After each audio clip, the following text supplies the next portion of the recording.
Kejuaraan pencaksilat tingkat nasional 2026 terus berlanjut, 330 pertandingan akan digelar pada hari ketiga.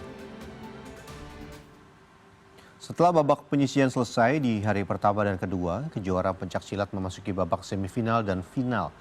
Dukungan penuh dari para supporter pun terus menggema di Padepokan Pencaksilat TMII Jakarta Timur.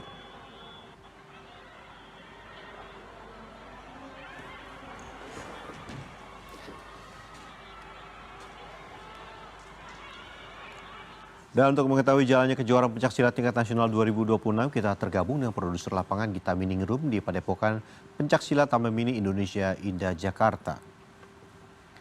Selamat siang Gitami, bagaimana keseruan acara pencaksilat di hari ini? Panggilan kedua untuk partai 2. Selamat siang Benny, ini semakin siang semakin ramai sorak-sorakan dari para supporter untuk mendukung tim maupun juga jagoannya yang berlaga saat ini, di mana hari ini ada sekitar 330 pertandingan yang terdiri dari dua kategori, yaitu kategori tanding dan juga kategori jurus, begitu, di mana ada 203 untuk pertandingan dari kategori tanding, dan untuk seni ada 127 pertandingan. Dan saat ini di 4 gelanggang yang ada di belakang saya saat ini tengah berlangsung laga atau kategori jurus, begitu ya. Bisa Benny lihat di belakang saya ini mereka sedang berlaga, begitu, di mana durasinya ini adalah 3 menit. Masing-masing peserta atau pesilat ini harus menampilkan gerakan-gerakan yang sudah mereka pelajari ini secara 3 menit atau selama 3 menit maksud saya. Dan untuk penilaiannya sendiri dalam 3 menit ini banyak sekali yang masuk kategori, begitu, di mana harus ada kebenaran gerak, kemudian juga kemantapan. Nah, kebenaran geraknya ini adalah ketepatan urutan gerakan. Jadi masing-masing dari pesilat ini harus memperagakan gerakan itu sesuai dengan urutannya setiap jurus, seperti itu. Selain itu juga harus menampilkan atau memperlihatkan kekuatan, akan dinilai juga irama geraknya, tenaga, stamina, bahkan juga termasuk penghayatan dari setiap pesilat yang berlaga dalam kategori seni atau jurus ini. Nah, bagi mereka yang berlaga di dalam kategori jurus atau seni ini, itu ada nilai hukumannya juga kalau misalnya mereka tidak melakukan ketepatan urutan gerakan, kemudian menyesuaikan dengan kategori yang sudah berlaku, dan juga pastinya alat-alat ya, karena mereka ini ada menggunakan golok dan juga ada seperti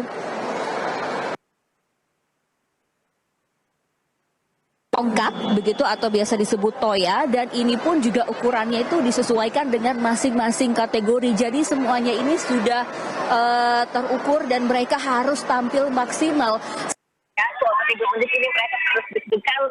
Ini mereka harus deg-degan tapi harus tetap tampil prima dan juga harus sangat menghayati setiap gerakan yang mereka lakukan.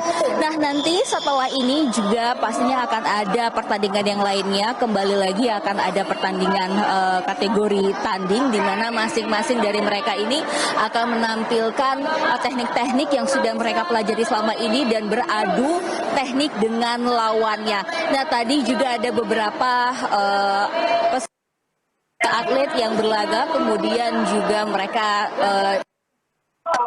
ini tadi saya sempat ternyata karena memang ini sudah berlangsung dari 25 ya, banyak juga atlet yang kelelahan karena mereka itu akhirnya kurang istirahat. Ada juga bahkan tadi yang bertanding tanpa sarapan. Nah, ini mungkin harus perlu diperhatikan karena ini masih akan berlangsung hingga besok, Benny. Jadi para atlet ini atau para pesilat ini yang masih akan lanjut ke babak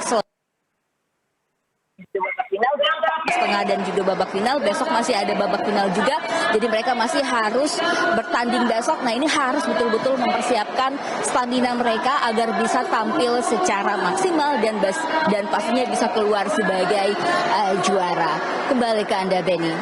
Baik, Gitami, betul sekali apa yang menjadi rekomendasi Anda bahwa sebelum bertanding sebaiknya makan yang bergizi agar nantinya juga kuat bertanding dan memberikan penampilan terbaiknya. Terima kasih banyak Gitami atas laporan Anda. Selamat bertugas kembali.